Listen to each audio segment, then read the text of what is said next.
Hey everybody, what's going on? We hope you guys are having a good start to the week. It's been really hard going back to work. I imagine it's probably the same for you guys, or maybe you guys are in school. It's really hard to go back to school after being off for like a couple weeks. But I hope you guys are having a good 2017. Let's get started with today's Guns N' Roses news. So Tommy Stinson was doing an interview with the Illinois Entertainer, and he basically talked about how the band, when he was in Guns N' Roses, was able to help Axl to go change his clothes and get some oxygen. So he said how the whole thing came about was, I'm not one to do bass solos or anything like that, so it's like, yeah, how about you do a song in the middle of the set, which is what Axl told him, so I can get a breather kind of thing. Everyone did one, and I just decided after a while, let's do Motivation. I know it, Frank knew it, Richard knew it, and Dizzy knew it. He also added that Axl actually wouldn't just leave the stage. He wouldn't actually leave the stage. He would just go into a quick change booth and get oxygen, or change his coat, or just sit for a second. He said he's always running around, so you got to have a place at some point in the set for him to go catch his breath, so to speak. And he was also asked about some other questions about Guns N' Roses. He was asked if he thought that Guns N' Roses, any of the members would show up to the Bash and Pop concerts that he's out doing, and he said he would probably expect to see Richard, Frank, and Dizzy, and maybe even Duff. He was asked whether he'd ever play with Guns N' Roses again. He said, I don't think they'll need me. And then he was also asked about whether he'd gone to any GN'R shows, and he said he'd went to a couple of Guns N' Roses shows, and they were really good. And he said that he had never met Slash before, but as far as he knows, all the rest of the guys in the band are buddies of his, and he's just really stoked that they're out there doing this.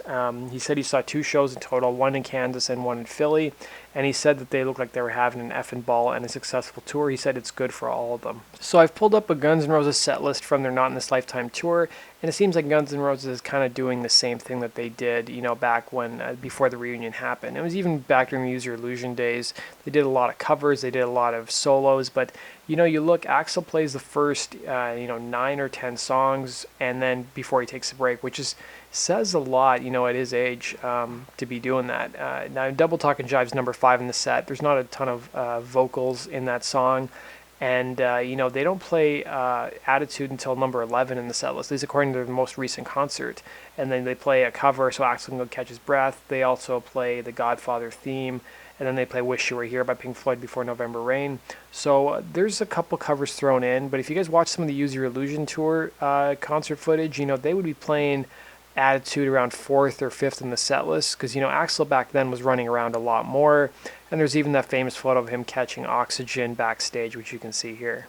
Also, some really cool interviews with Matt Sorum that I found on YouTube over the last couple days. I know some guys don't like Matt Sorum, but I think he's a great drummer, and I love to hear his his thoughts on the songwriting process. I love hearing musicians talk about songwriting process.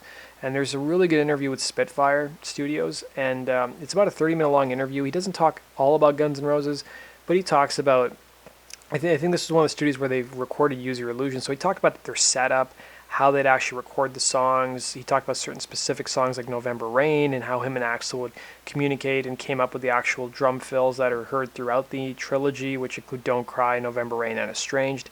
And then there's this really good interview with a Gibraltar DIY, where he talks about everything from, recording with Guns N' Roses to his setup from the cult to Guns N' Roses, and how, they would actually just come up with songs. And then there's a really good interview with Matt from this kid, Ethan, who actually interviewed Matt just about his career and, about how he got into Guns N' Roses and the whole songwriting process and how he learned drums. If you guys like that kind of stuff, I've linked to the interviews down below for you guys to go check out.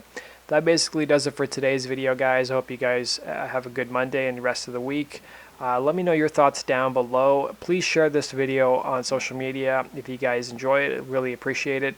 And as always, if you want to stay up to date on the latest Guns N' Roses news, guys, be sure to hit the subscribe button and follow me on Twitter at Guns N' Roses Daily. I'll follow you back. Take care.